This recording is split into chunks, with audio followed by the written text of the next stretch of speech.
সে যদি নিদ্রায় মগ্ন হয়ে থাকে, সে যেন বুঝতে পারবে না তার প্রাণপতি তাকে ছেড়ে সে অনেক দূরে চলে গিয়েছে।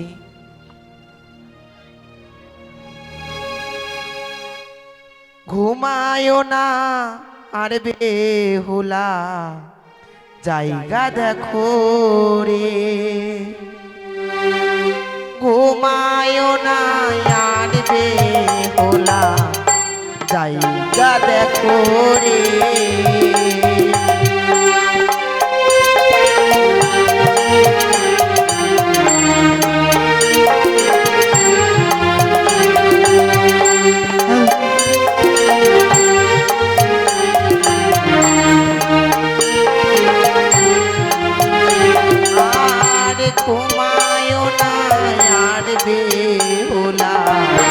জায়গা দেখো রে।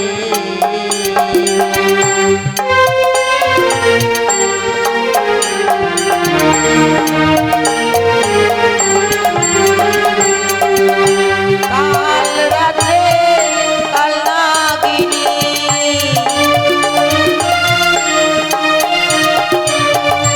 কাল রাত্রে কাল নাগিনী, রং চাইল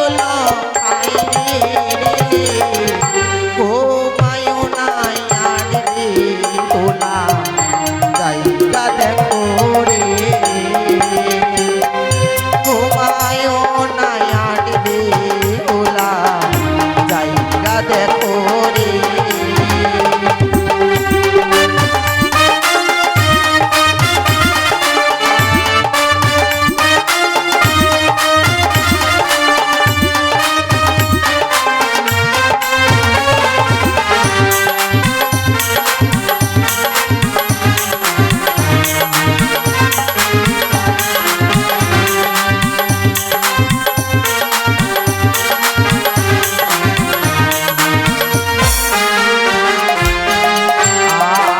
মনসারে চাঁদে কেন করলো অপমান, কেন করলো অপমান।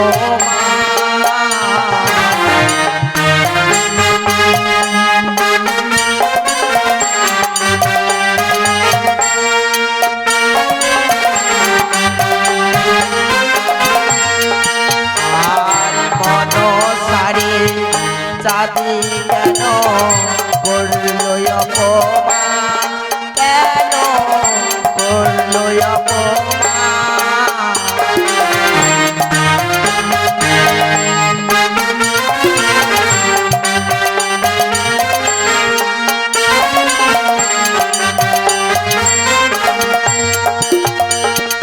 কাল রাতে কাল নাগিনী,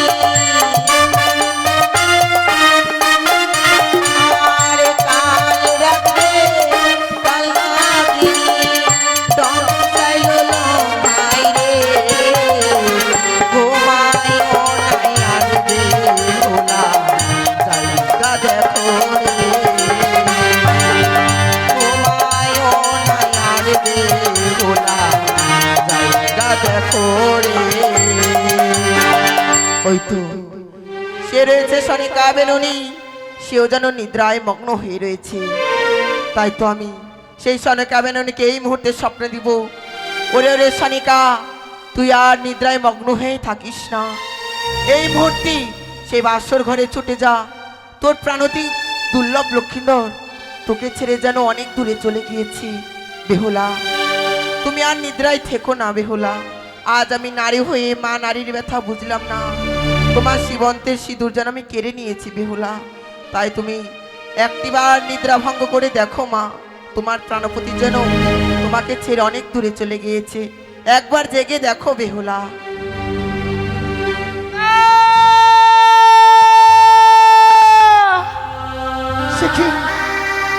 আজ আমি কি স্বপ্ন দেখলাম?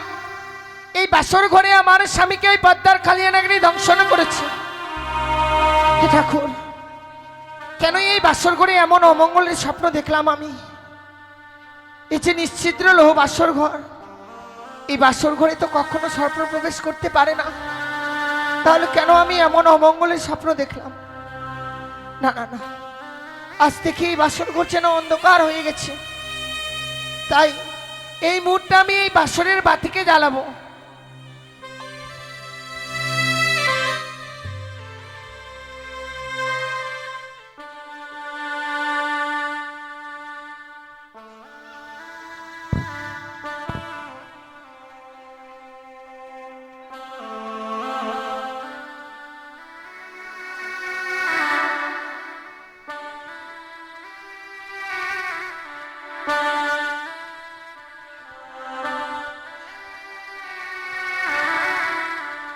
ওরে নিভিল বাসরের বাতি,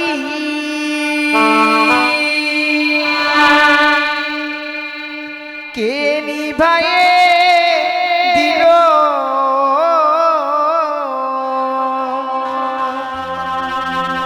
ওরে মানিক রতন বাতি আমার,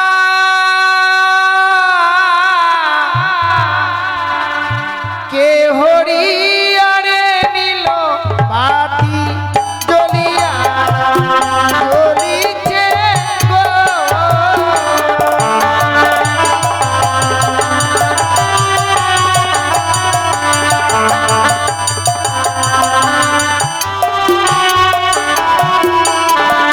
ওরে বাও নাই বা না শোনাই রে, নাই পবনের গতি,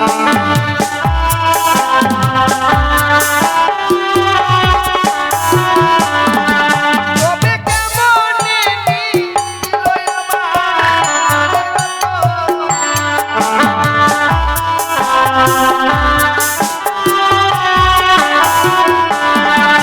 ওরে ঘিয়ের তেলে ভরা বাতি জ্বলে সারা,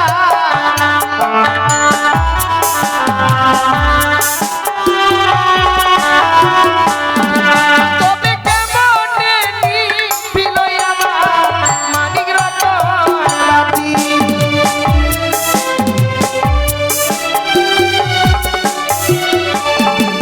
ওরে হাই রে আমার দারুণ বিধি এ ছিল কপালে,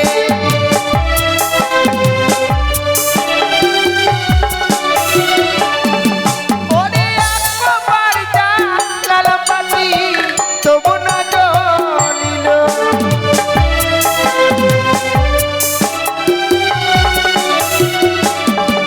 ওরে দুইও বাড়িটা লালাম বাতি তবু না জ্বলিল।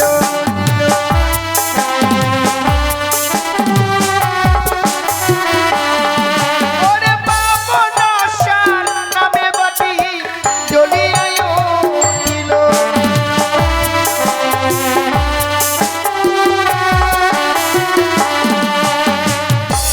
ও বাতি জ্বলিয়া জ্বলিছে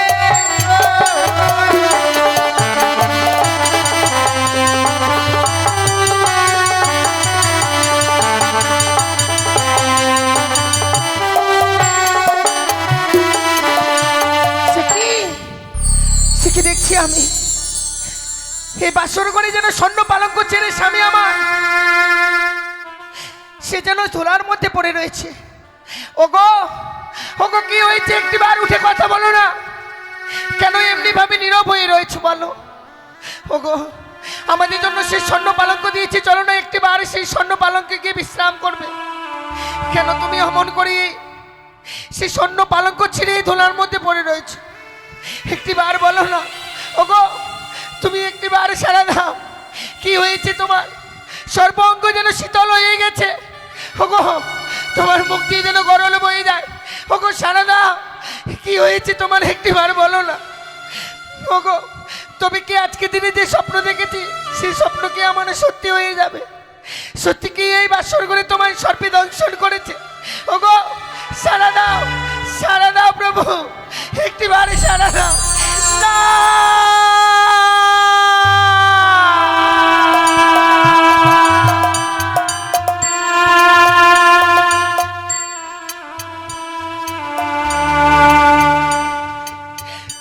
ঠাকুর,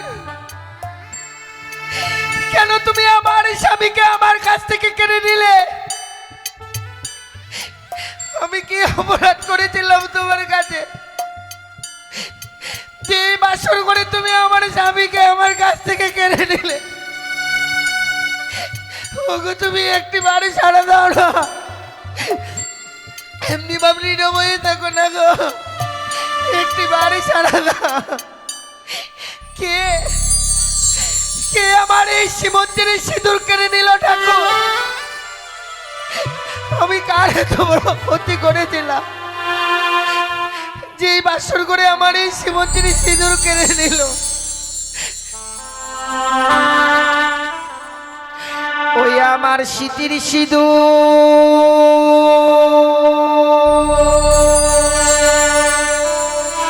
কে বা কেড়ে নিল রে আমার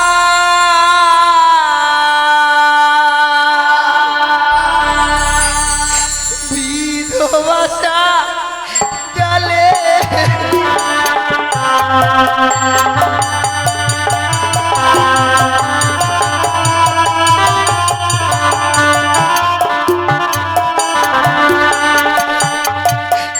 ওই আমার স্মৃতির সিঁদুর কে বা কেড়ে নিল রে, ওই আমার বিধবাসা জালে।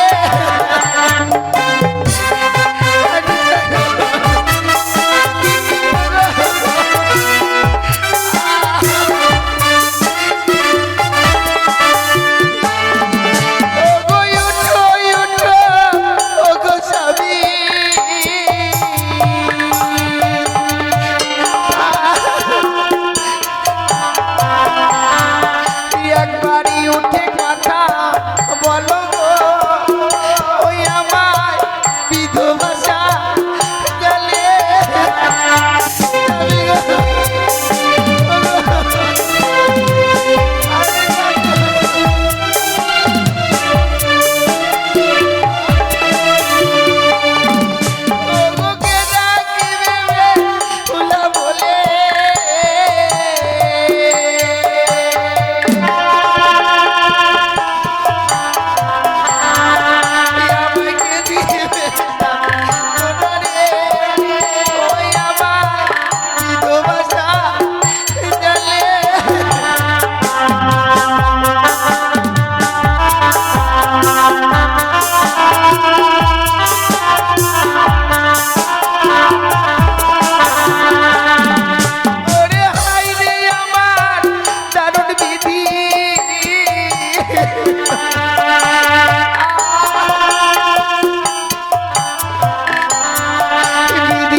কেউ রইল না মা, আর কেউ রইল না।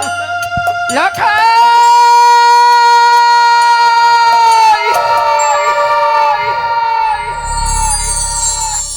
হে ভগবান,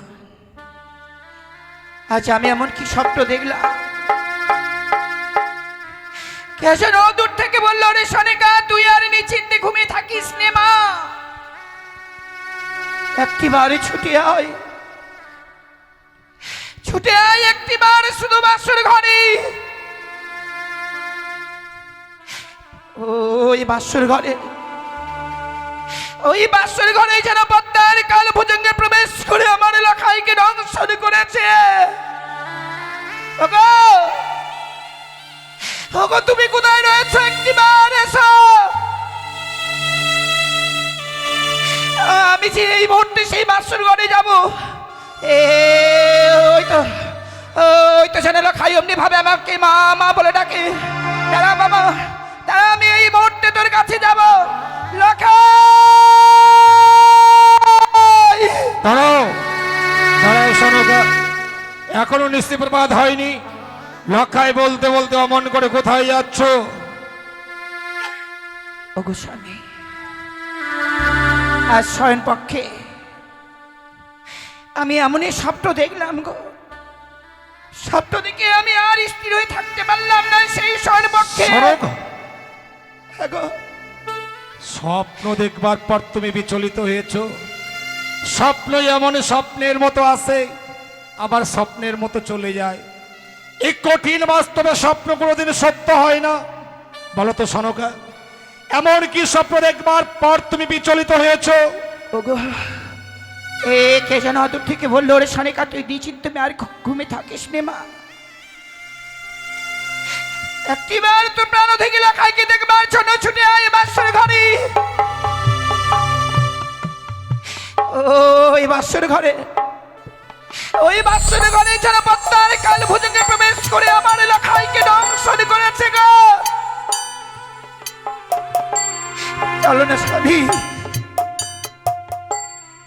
লক্ষ্মীন্দর, সত্যি গো স্বামী, সত্যি আজকের দিনে লখাইকে দংশন করেছে ওই পদ্মার কাল ভুজঙ্গে। তুমি এর মধ্যেই ভুলে গেলে স্বয়ং দেব শিল্পী বিশ্বকর্মাকে আনায়ন করে নির্মাণ করেছিল বাসর ঘর। যে বাসর ঘরে সত্য প্রবেশের চিত্র পর্যন্ত নেই, সেই বাসর ঘরে সর্প প্রবেশ করে লক্ষ্মীন্দরকে কি করে দংশন করবে সনকা? ওগো, আমি কি লখাইয়ের মা গো, মা হয়ে সন্তানে কুমঙ্গল দেখবার পরে কোন মা স্থির হয়ে থাকবে তুমি বলতে পারো? ওগো, তোমার দুটি পায়ে ধরে বলি, তুমি শুধুমাত্র একটি বারের জন্য আমার লখাইয়ের কাছে নিয়ে চলো না গো। না সনকা, এখন নয়। আমি বৌমাকে কথা দিয়েছি, নিশ্চিত প্রমাদ হলে নিয়ে যাব স্বর্ণদৌল, নিয়ে যাব সেই বাদ্যকরগণ, লৌহ বাসর ঘর থেকে স্বর্ণদোলায় দুলিত করে আমি লক্ষ্মীন্দর আর বৌমাকে আমার রাজপ্রাসাদে নিয়ে আসবো। আগে নিশ্চিত প্রবাদ হতে দাও। তুমি কেন বুঝতে পারছো না স্বামী, কেন বুঝতে পারছো না? আমি যে সন্তান আর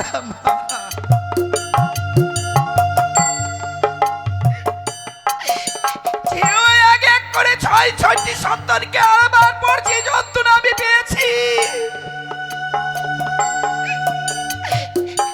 আমি যে আর সেই যন্ত্রণা ভোগ করতে পারবো না। কিন্তু তুমি বলো সনকা, আজ লক্ষ্মীন্দরের বিবাহ নিশ্চিত, ফুলসজ্জার নিশ্চিত, তাই ওই বাসর ঘরে বৌমা লক্ষ্মীন্দরকে আমি রেখে এসেছি। সন্তানের বাসর ঘরে আমরা মাতা পিতা হয়ে কি করে যাব তুমি বলতে পারো? আমি জানি স্বামী, সত্যি আজকে দিনে পিতা মাতাদেরকে সেই বাসর ঘরে যেতে হয় না। আমি তোমাকে কথা দিচ্ছি স্বামী, বাসরের ভিতরে আমরা প্রবেশ করব না। বাসরের বাইরে থেকে বৌমা লখাইয়ের মুখে কয়েকটি কথা শুনবার পর বাসরের বাইরের স্থান থেকে আমরা আবার ফিরে চলে আসবো গো। আমি জানি সনকা, যে লক্ষ্মীন্দরকে তুমি এক মুহূর্ত চোখের আড়াল হতে দাওনি, আজকে সারাটি নিশ্চি গত হয়ে যাচ্ছে, তুমি লক্ষ্মীন্দরে দেখা পাওনি। তাই লক্ষ্মীন্দরকে দেখবার জন্য তোমার মন বড় বিচলিত হয়ে উঠেছে। আমি তোমাকে ওই বাসর ঘরে নিয়ে যাব, তোমাকে বাসর ঘরে নিয়ে যাব বলেই বৌমাকে দেওয়া কথা আমি আর রাখতে পারলাম না গো। এসো, এই মুহূর্তে এসো, তোমাকে নিয়ে যাবো সেই প্রত্যেক বাসর ঘরে। একটিবার সাড়া দাও না, কেন এমনিভাবে নীরব হয়ে রয়েছ? আর কিছু সময় পরে যে বাবা মায়েরা চলে আসবে গো, আমি কি কৈফিয়ত দেবো বলো? একটিবার জেগে দাও, একটিবার উঠে কথা বলো। শোনো গো, ওগো ওগো, তুমি শুনতে পাচ্ছ? বৌমাকে বলেছিলাম আজ হচ্ছে তোমাদের বিবাহ নিশি, এই বিবাহ নিশি হচ্ছে কাল নিশি, কাল নিশিতে সারাটি রাত জেগে থাকবে। তাই চেয়ে দেখো বৌমা কি সুন্দর জেগে জেগে লক্ষ্মীন্দরের সঙ্গে কথা বলছে, দেওয়ালে কর্ণপাত করে শোনো। আমি সবে শুনতে পাচ্ছি স্বামী, কিন্তু তুমি ঠিক বুঝতে পারছো না। তুমি একটিবার ভালোভাবে কর্ণপাত করে শোনো না কেন? বৌমা যেন বাসরের ভিতরে কাঁদছে। বৌমা বাসরে কাঁদছে? সত্যিই তো, এ তো কান্নার রোল। হতভাগী আজকের এই শোকের নিশ্চিতে কাঁদবে কেন? বৌমার তো আজকে কাঁদবার কথা নয়, কেন কাঁদছে বাসর ঘরে? তুমি একটু দাঁড়াও তো। বৌমা, বৌমা, আমি তোমার শ্বশুর ঠাকুর, বাবা সঙ্গে তোমার শাশুড়ি মা করে এনেছি। মা মা এসেছে। বাসরের বাইরে দাঁড়িয়ে কি শুনছি বৌমা? কি গো? বাসরের বাইরে এসে যখন দাঁড়ালাম, হঠাৎ বাসর ঘর থেকে ভেসে আসছে কান্নার রোল। এ কেন মা, কেন তুমি কাঁদবে আজকে সুখের নিশিতে বাসর ঘরে? না বাবা, আমি তো এই বাসর ঘরে কাঁদছি না গো। কেন কাঁদবো এই বাসর ঘরে? বৌমা বলছে বৌমা নাকি বাসর ঘরে কাঁদছে না। যদি বৌমা না কাঁদে তাহলে বাসের দরজা খুলে দিতে বলো না। সত্যি বৌমা, তুমি যখন বাসর ঘরে কাঁদছো না, একটি কাজ করো তো মা, এই মুহূর্তে বাসরের দরজাখানা খুলে দাও তো, আমরা লক্ষ্মীন্দর আর তোমাকে দেখবো মা। আমি এই বাসর ঘরে দরজাখানা খুলে দিতে পারছি না গো বাবা। কেন বৌমা? তাছাড়াও সত্যিই যদি এই বাসর ঘরে দরজাখানা আমায় খুলতেই হয়, তার পূর্বে আপনাকে 300 অঙ্গীকার। বৌমা,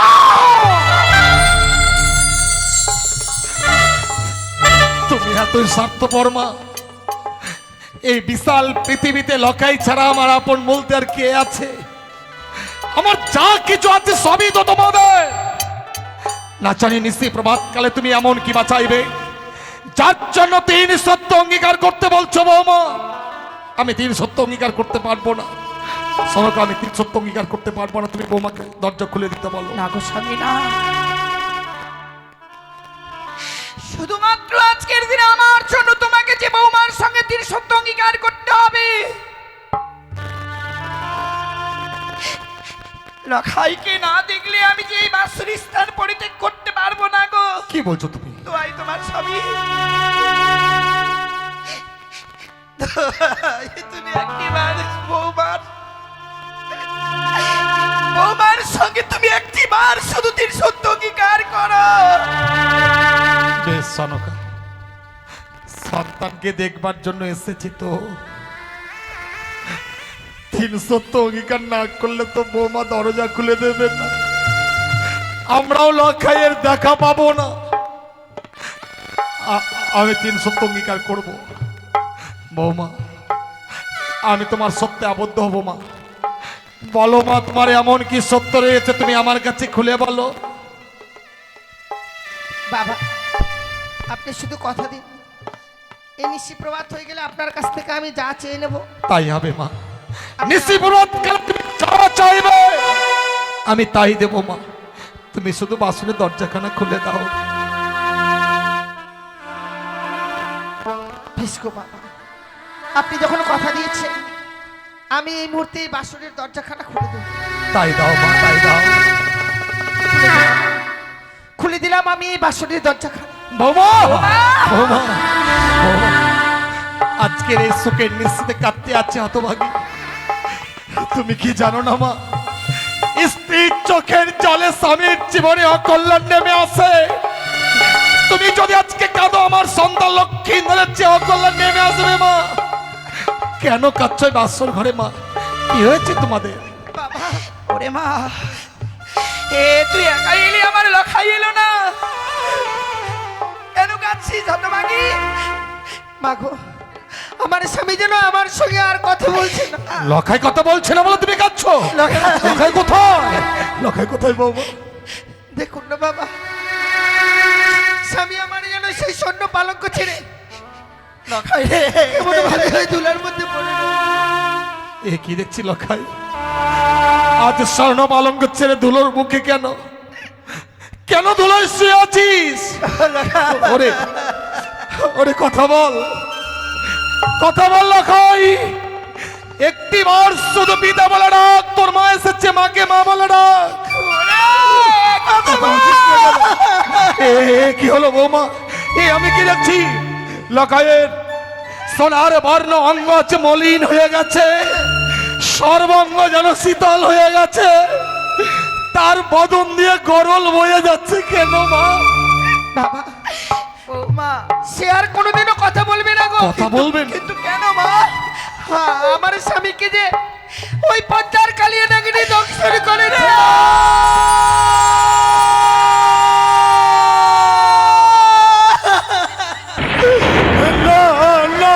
হতে পারে না, লখাই আমাদের ছেড়ে যেতে পারে না।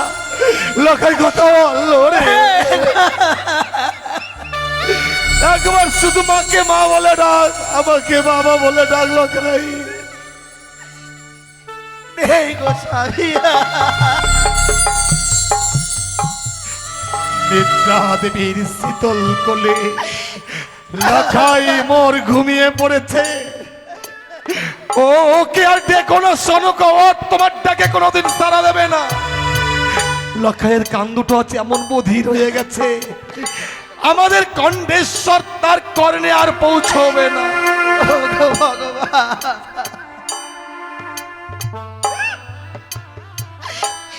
এমন কি আমি অপরাধ করেছিলাম গো ঠাকুর? আমি এর আগে ছয়টি সন্তানকে খেয়েছি। ভগবান যে কৃপা করে আমাকে একটি সন্তান দিল।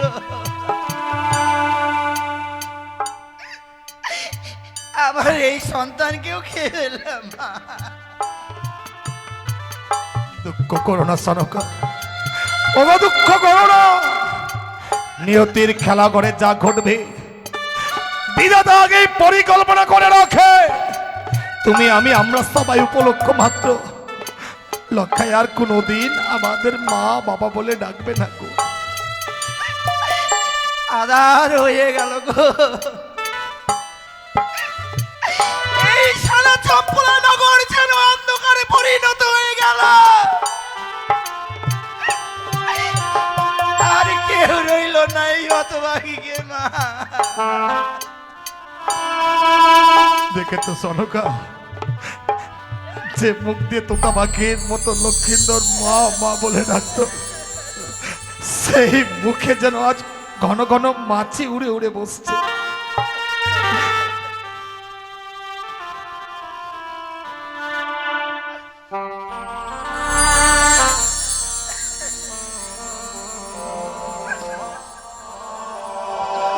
কথা বল। আমাকে ছেড়ে লখা চলে যেও না,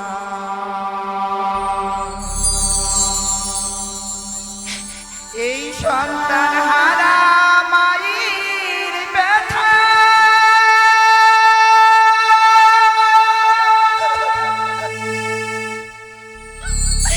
ওরে কেউ তো বোঝে না।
পেলাম 10 মাস 10 দিন গর্ভেতে ধরে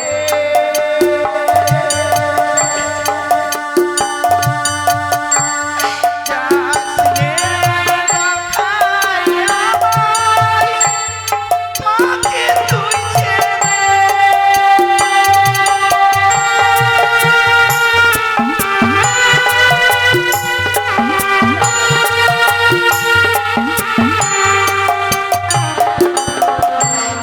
কষ্ট পেলাম 10 মাস 10 দিন গর্ভেতে ধরে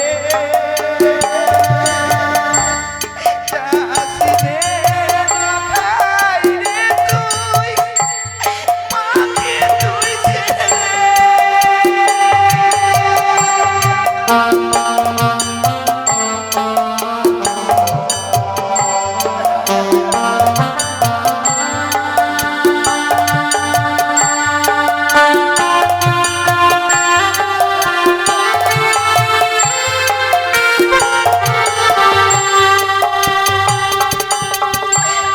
কাঁদিব আমার জনম ধরে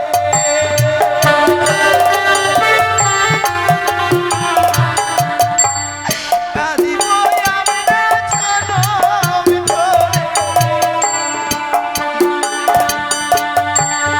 কেড়ে সন্তনা দুধ না খাবার ছেড়ে সোনা চলে যেও না। আমাকে ছেড়ে সোনা চলে কথা বল।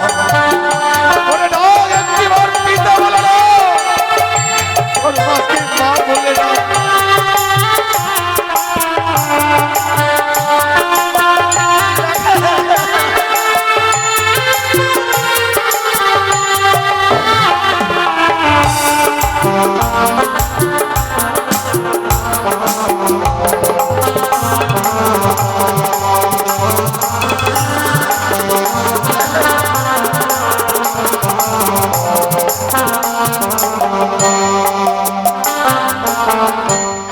মায়ের কোলে মরলে শিশু মা উঠে যায় না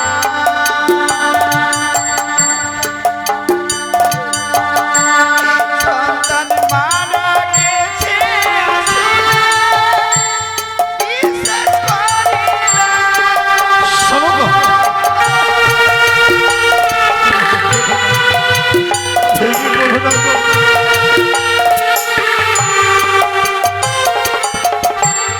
মায়ের কোলে মরলে শিশু মা বলতে চায় না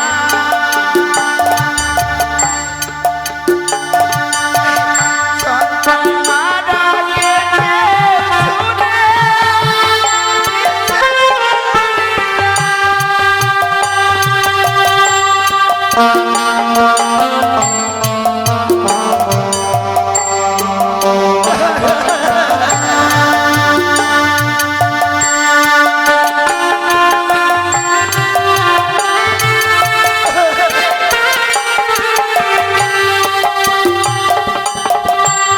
মরা মুখে বসবে মাছি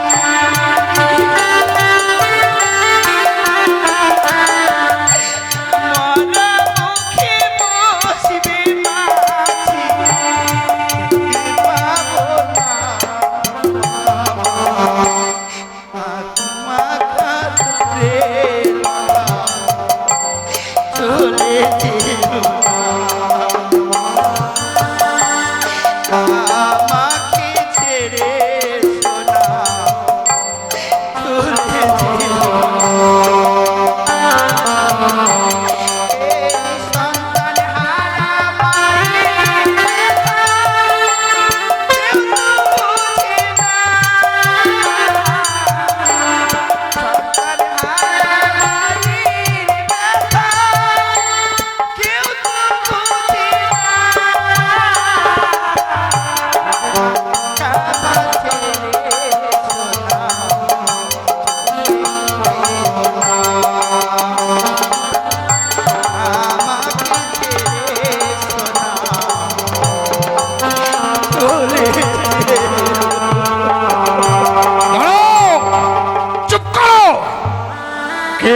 কাঁদবে না, এই বাসর ঘরে কেউ কাঁদবে না। তোমরা যদি বাসর ঘরে কাঁদো, ওই কানে আড়াল থেকে অট্ট হাসি হাসবে, উচ্চস্বরে বলবো রে চোদ, আমি তোর উপযুক্ত শাস্তি দিয়েছি, তাই বাসর ঘরে সবাই নাচো, খাও, আনন্দ করো। বাসর ঘরে কেউ চোখের জল ফেলো না, আমার সঙ্গে তোমরা সবাই নাচো। ও ভালো নাচে রে বানিয়া চাঁদ সাদা করে ভালো, ও ভালো নাচে রে বানিয়া চাঁদ সাদা করে ভালো। কত মরলো ভালোই হলো, ভাবনা আর নাই। ওই কানি বেটির মুখে দেব আখার মাটি ছাই। ও ভালো নাচে রে বানিয়া চাঁদ সাদা করে ভালো। নাচাও! সবাই নাচো, গাও, আনন্দ করে, কেউ চোখের জল ফেলো না, কেউ কাঁদবে না।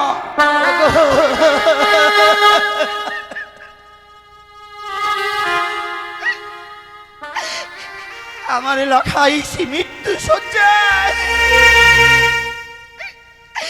আর তুমি নাচছো আর গাইছো। শালক, চুপ করো। যে স্থানে লখাই নেই, সেই স্থানে এই হতভাগী কি আশায় থাকবে বলতে পারো? যাও, বাসর ঘর থেকে বেরিয়ে যাও। চলে যাবো গো স্বামী, একটিবার শুধু আমার লখাইকে আমার নাচ কিনিয়ে নিয়ে চলো। আমার লখাইকে আমি শেষ সাজাটা সাজিয়ে দেব।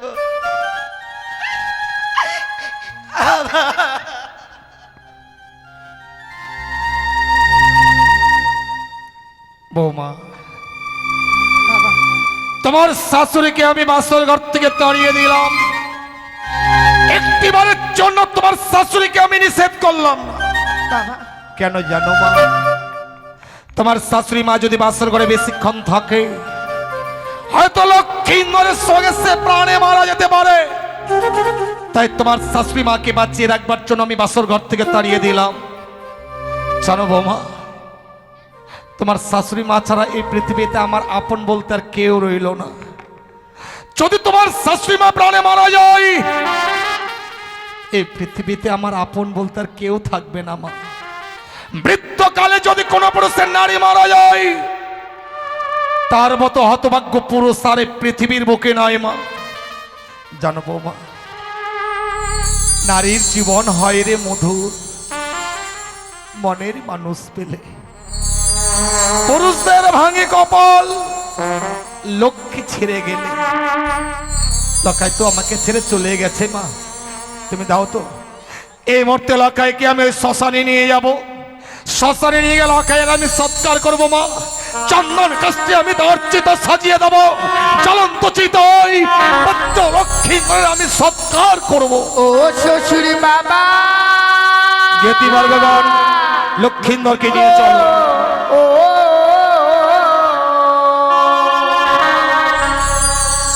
আমার স্বামী কেনা পুরা বেহেনা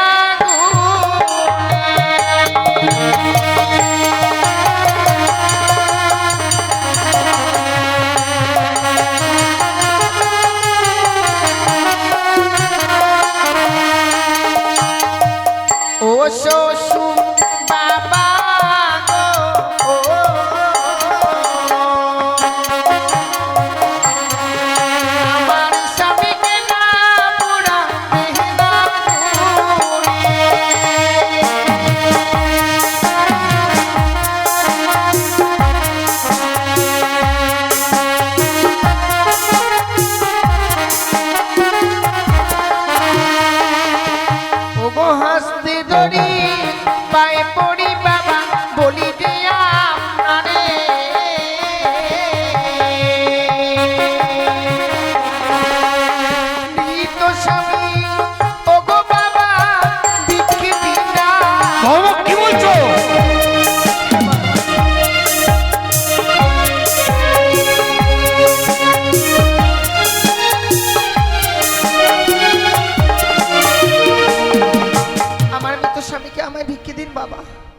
কিন্তু এই মরা মানুষটাকে দিয়ে তুমি কি করবে মা?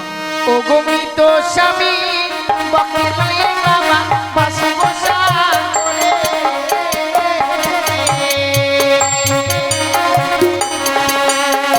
ভাসিতে বাবা যাব দেব যাবো মনা, এ হয় না মা, এ হতে পারে না।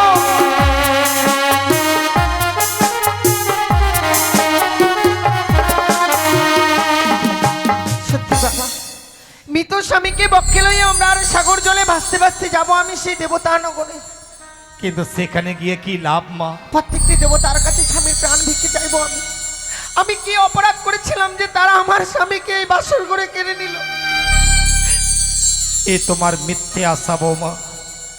স্বামীকে ফিরে পাবার আশায় তুমি সাগরের জলে ভাসবে? তুমি কি বলতে পারো মা, এই পৃথিবীর বুকে কোন নারী তার মৃত স্বামীর প্রাণ সে ফিরিয়ে দিয়েছে?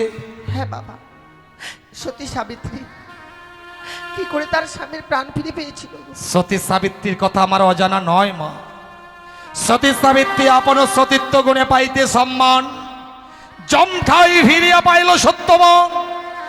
যমরাজকে বাদযুদ্ধে পরাজিত করেছিল বলেই সত্যবানকে সে ফিরে পেয়েছিল।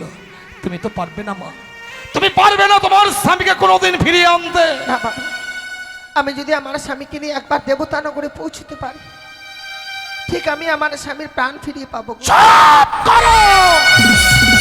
তুমি সতীর গৌরব দেখাচ্ছ, স্বামীর প্রাণ তুমি ফিরিয়ে আনবে? তুমি সতী নও বাবা, তুমি একটা অসতী কলঙ্কিনী। বিবাহ নিশ্চিতে বাসর সজ্জায় তুমি তোমার স্বামীকে খেয়েছো। স্বামীকে নিয়ে যদি সাগরের জলে ভাসতেই হয়, এই মুহূর্তে তোমাকে ওই বহুমূল্য অলংকার গুলো যে খুলে দিতে হবে বৌমা। শেষ পর্যন্ত আপনি আমায় অবিশ্বাস করলেন। আপনি একটিবার ভেবে বলুন তো বাবা, কোন নারী কি চায় বাসর ঘরে তার স্বামী তাকে ছেড়ে চলে যাক? কেউ কখনো চায় না। এ ছিল আমার বিধির লিখন গো বাবা। আপনি আমার কাছ থেকে এই অলংকারগুলো চাইছেন। এই অলংকারগুলো আমি মন থেকে অনেক আগেই পরিত্যাগ করে দিয়েছি। কি বলছো? কারণ নারীদের স্বামী না থাকলে সেই অলংকারে তাকে আর মানায় না। না মা, আমার স্বামী তো আমায় ছেড়ে চলে গেছে গো। কার জন্য পরিধান করবো এই অলংকার? আপনি চেয়ে নিয়েছেন যখন, আপনি কিছু সময় অপেক্ষা করুন। এক এক করে সমস্ত অলংকার আমি আপনাকে খুলে দেব বাবা।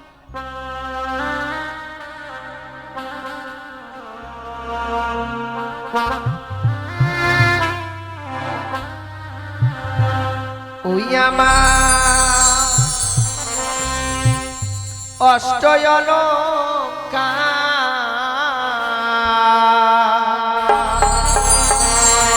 লহ শ্বশুরি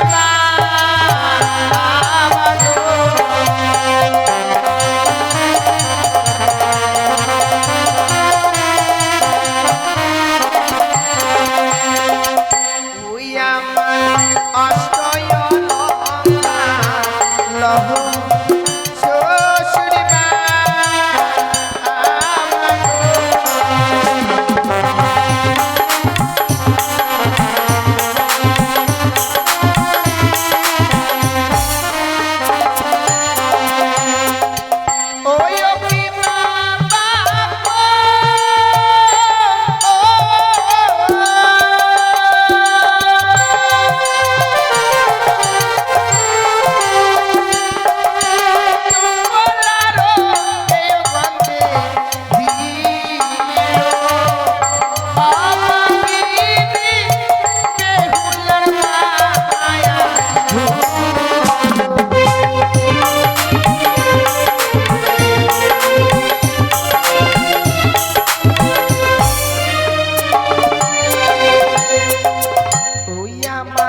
গহনার মালা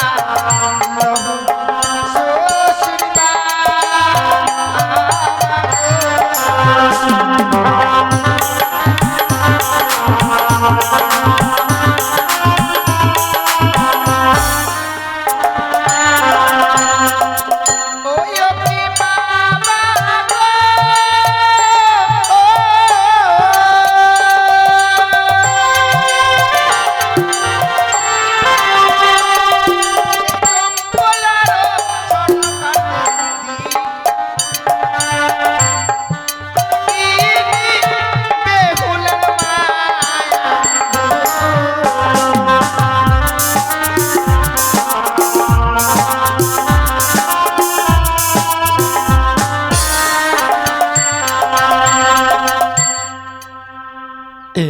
দেখছি মা, অলংকারগুলো চেয়েছিলাম বলে এক এক করে সমস্ত অলংকার তুমি খুলে দিলে মা। আমি অলংকারগুলো কেন চেয়েছিলাম জানো? ভেবেছিলাম তুমি অষ্টম বৎসরে নাবালিকা, ওই অলংকারগুলো চাইলে তুমি আমার রাজ প্রাসাদে থাকবে, অলংকারের প্রতি তোমার লোভ লালসা থাকবে।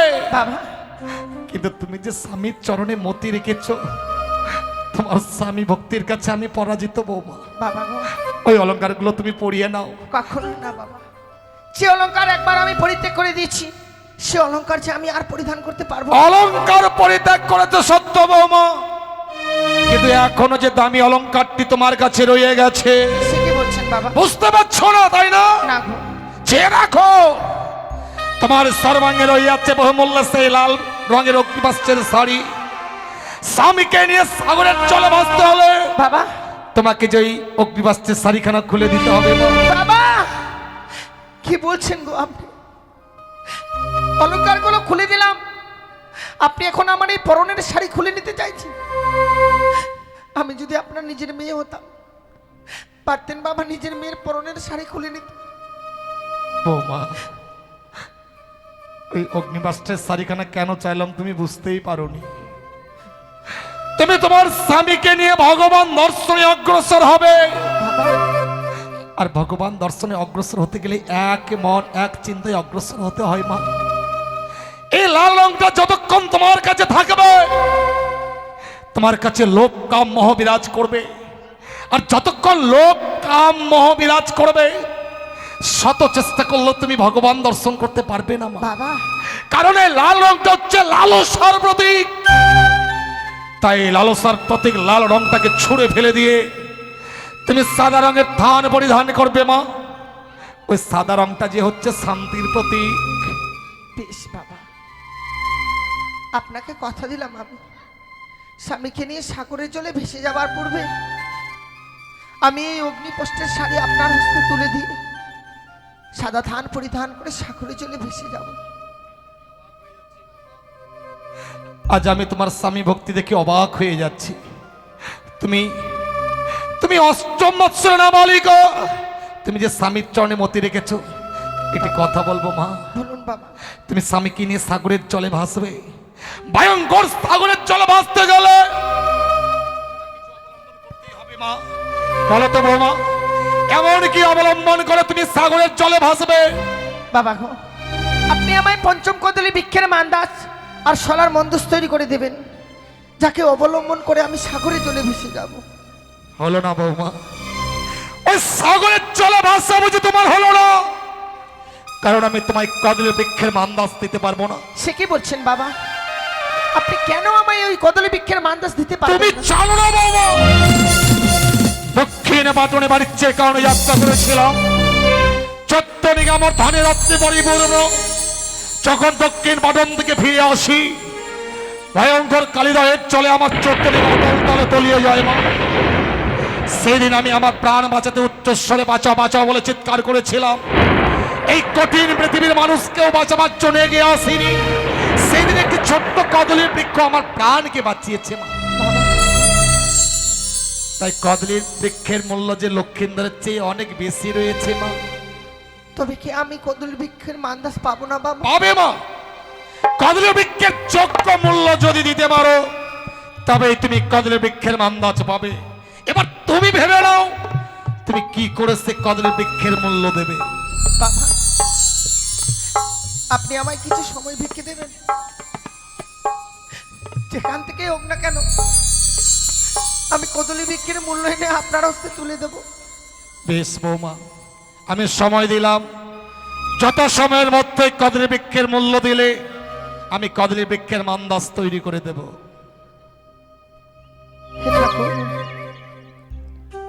স্বামীকে নিয়ে সাগরের জলে ভেসে যাবার যার জন্য চেয়েছিলাম কদলী বৃক্ষে একটি মান্দাস, কিন্তু ওই কদলী বৃক্ষের মান্দাস নিতে গেলে যে আমায় মূল্য দিয়ে ক্রয় করে নিতে হবে। এই হতভাগীর কাছে দেবার মতো মূল্য তো নেই। ওগো চম্পলানগরের বাবা মায়েরা, আজ আমি বড় বিপদে পড়েছি গো। এই বিপদের দিনে হতভাগীকে একটি করে পয়সা ভিক্ষে দিন না গো। হয়তো আপনাদের ভিক্ষের বিনিময়ে আমি যদি দেবতা নগরে যেতে পারি মা, আমি মনে হয় আমার স্বামীর প্রাণ ফিরে পাবো গো। আমিও তো 10 জনের মতো মাথা উঁচু করে স্বামীকে নিয়ে ঘর করতে পারি।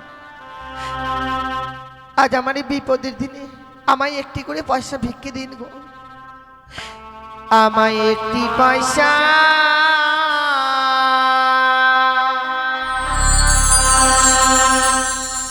দিন গো মায়েরা,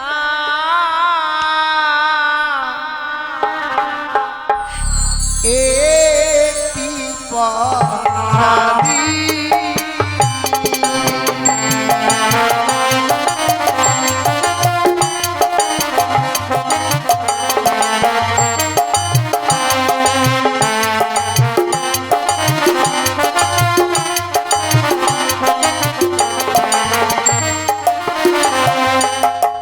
একটি পয়সা দিন গো মায়েরা, একটি পয়সা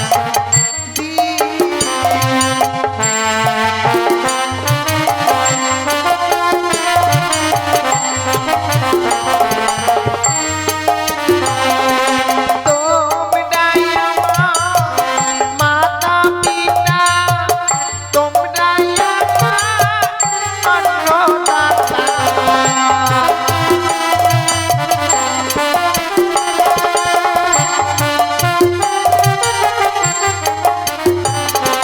তোমরাই আমার মাতা পিতা, তোমরাই আমার অন্নদাতা।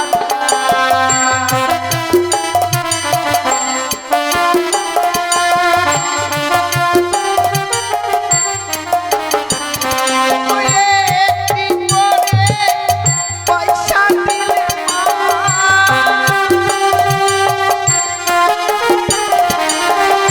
একটি করে পয়সা দিলে মা,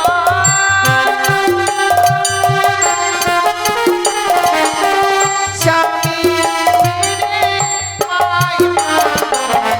একটি পয়সা দিলি গো মায়েরা, একটি পয়সা দিলি।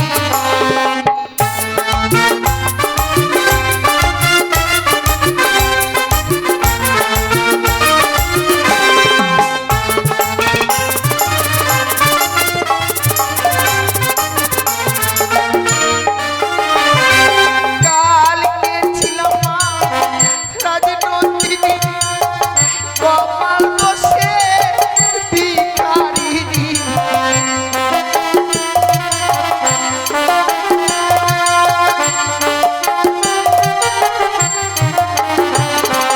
কালকে ছিল মা রাজনন্দিনী, ভাগ্য দোষে মা ভিখারিনী।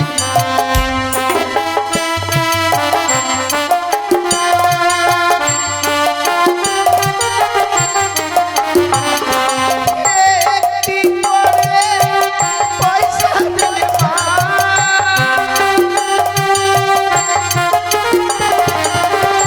একটি করে পয়সা দিলে মা,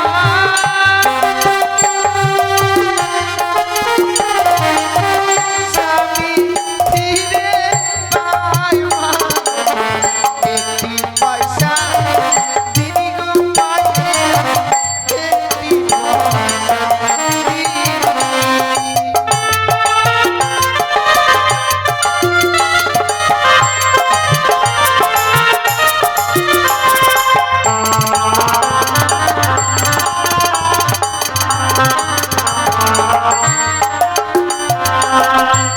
সত্যি গো, এই চম্পলানগরের প্রত্যেকটি বাবা মাই যেন ভালো। আজ আমি বিপদে পড়ে ভিক্ষে করতে গিয়েছি বলে সকলে আমায় ভিক্ষে দিয়েছে। তাই আজ আমি এই ঠাকুরের কাছে কামনা করি, হে ঠাকুর, যে বাবা মায়েরা আমার এই বিপদের দিনে দান করেছে গো, ওই বাবা মায়েদের মেয়েরা যেন আমার মতো কোনোদিনও স্বামীকে না হারায়, আমার মতো যেন বিধবা না হয় গো। বৌমা, তুমি কি কদলী বৃক্ষের মূল্য এনেছো মা? এনেছি বাবা। কিন্তু কদলী বৃক্ষের মূল্য দেবার মতো কড়ি তো তোমার কাছে ছিল না। তা সত্যই বাবা। এ কড়ি তুমি কোথায় পেলে? আপনার কাছে যে কিছু সময় ভিক্ষে চেয়েছিলাম, সে সময়ের মধ্যে আমি যেন সারাটি চম্পলানগর ভিক্ষে করে এনেছি গো।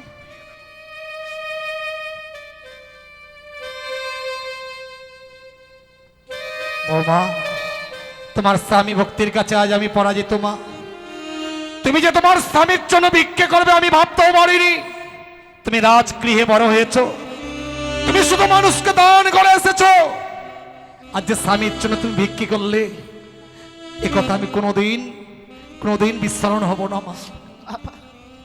তোমার মতো নারী যদি এই জগতে প্রতিটি নারী হতো, না জানি এই জগৎটা আরো কত সুন্দর হয়ে উঠতো। আজ আর তোমাকে নিষেধ করবার মতো ভাষা আমার জানা নেই মা, কিন্তু ভাসিয়ে দেবার পূর্বেই তোমায় কয়েকটি কথা স্মরণ করিয়ে দিই মা। বলুন বাবা। জীবনে অন্যায় পথে পা বাড়াবে না মা। জেনে রাখবে সতীর দেবতাপতি জীবনের স্বর, ভাবে পুজিতে এসেছি চরণ তাহা। পতি জ্ঞানে পতি ধ্যানে পতি যে দেবতা, নারী জাতি প্রতিবিনে কেমন হইবে প্রতিব্রতা। দুষ্ট মিষ্টি স্বামী হয় তবু বঞ্চিত ঘর, দয়াল অধীন ভাই তব বিয়ের পর হয়ে যায় পর। বিয়ের পর স্বামী হয় আপন জন্মা। ইহ জগতে যদি তুমি স্বামী সেবা করতে পারো, হ্যাঁ বাবা। তাহলে তুমি সেই জগৎ স্বামীকে লাভ করবে মা। গতকালকে আমি আমার জীবিত সন্তান লক্ষ্মীন্দরকে তোমার কোলে তুলে দিয়েছিলাম, আজ তো আমার সেই ভাগ্য নেই মা। আজ আমার মৃত লক্ষ্মীন্দরকে তোমার কোলে তুলে দেব, সে মৃত স্বামীকে নিয়ে তুমি সাগরের জলে ভাসবে। হ্যাঁ বাবা।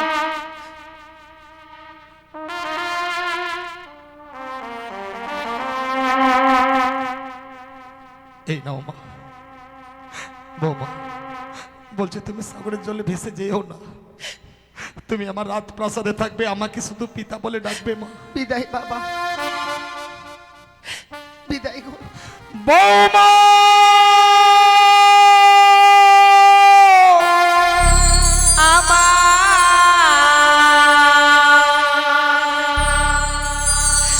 শ্বশুর বাবা গো, ও ও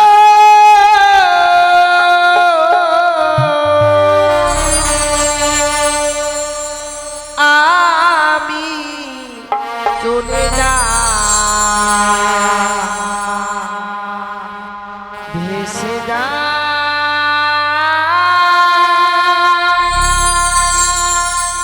আমি চলে যা। তুমি যেও না, তুমি ফিরে এসো মা।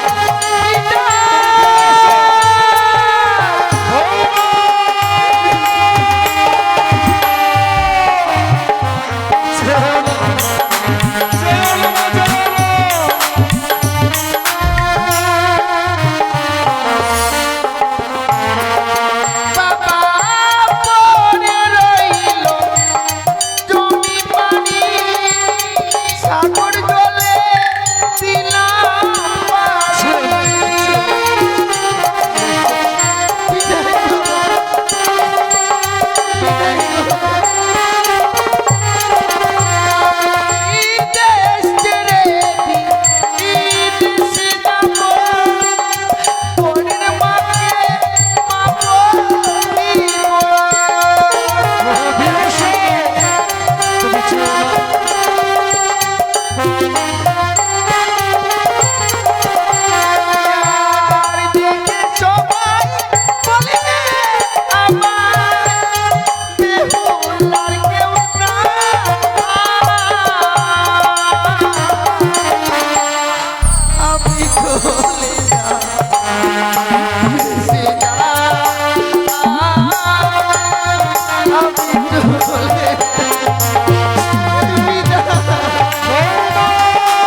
চলে গেল।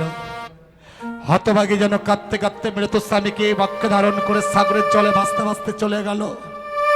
ওগো ওগো করুণাময় ঈশ্বর, তুমি মা বেহুলকে আশীর্বাদ করো ঠাকুর। ও যেন মলয় শঙ্খ শ্রীমন্ত সেতুর আবার ফিরিয়ে পায়, ওই যেন স্বামী দেবতাকে নিয়ে আবার এই চম্পকী নগরে আসতে পারে। বৌমা